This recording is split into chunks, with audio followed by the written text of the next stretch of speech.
Hindi ako masyadong nakatulog kagabi kasi pinag-aralan ko ito kung bubuksan o hindi. Anyway, nakaharap tayo ngayon sa isang mabigat na desisyon. Isang usapin na hindi lamang susukat sa ating galing sa batas, kundi pati na rin sa ating prinsipyo at integridad. Sa harap natin, andiyan po yung mga income tax returns ni Vice President Sara Duterte at ng kanyang asawang si Attorney Manscarpio. It is a literal and figurative, eka nga, Pandora's box na nasa pangangalaga ng House Committee on Justice. Napakasimple po ng question. Dapat ba nating buksan ang kahon na ito? Sinabi po sa Biblia, sa Luke 12:2, akin pong babanggitin sa wikang Tagalog, walang natatago na hindi mahayag at walang lihim na hindi malalaman. Naniniwala tayo sa transparency. Naniniwala tayo sa accountability. Ngunit bilang mga mambabatas, kailangan din nating maniwala sa tinatawag nating prudence o sa wikang Tagalog, tamang pagpapasya.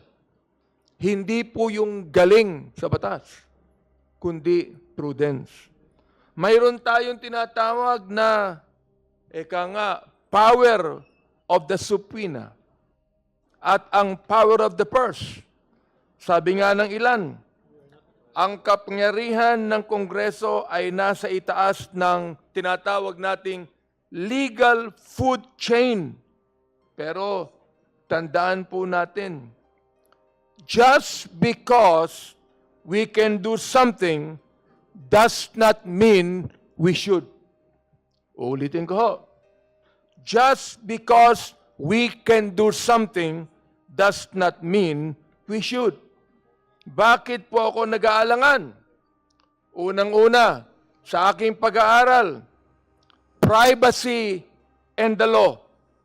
Meron tayong Section 270 ng NIRC na nagbibigay proteksyon sa confidentiality ng mga taxpayers.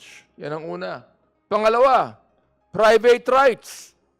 Kasama sa usapin si Attorney Manscarpio, isang private citizen na may karapatan sa data privacy.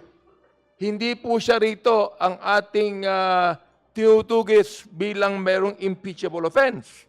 Number 3, process over politics. Ang trabaho ng House ay tukuyin lamang ang probable cause. Kung may usok ba sa likod ng apoy.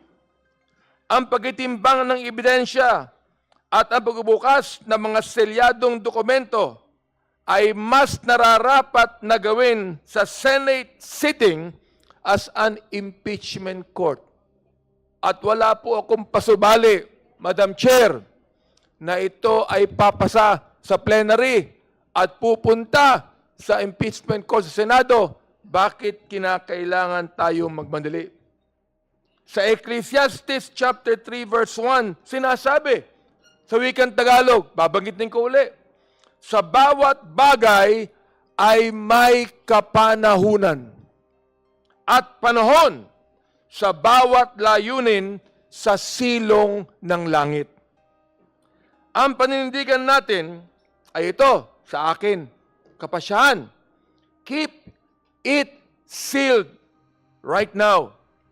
Hayaan natin ang Senado ang magbukas nito bilang bahagi ng impeachment trial para buksan ang katotohanan sa tamang panahon ng paglilitis.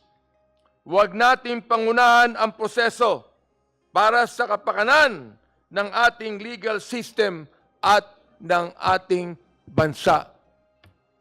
Madam Chair, at mga kaibigan ko dito sa Committee on Justice, hindi mo mas maganda na may suspense, eka nga. Di ba? Nasuri na natin ang impeachment complaints at mga nakalakip na ebidensya. At naniniwala ako, if every congressman will just appreciate the pieces of evidence that has been talked about in this committee, hindi po malabo na ito ay magtagumpay sa plenaryo at makarating sa impeachment court. Ihain na natin, ang articles of impeachment sa Senado nang may paggalang sa batas at takot sa Diyos. Tinimbang na natin at sapat na para sa probable cause.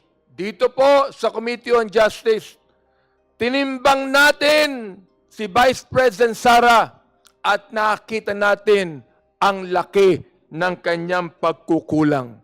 Probable cause. Madam Chair, my dear colleagues, kaya po yan po ang aking stand. Sana po ay isuspense na lang natin ito at hayaan natin ang impeachment court ang magbukas nito. Maraming salamat po at pagpalain tayo ng ating Panginoon.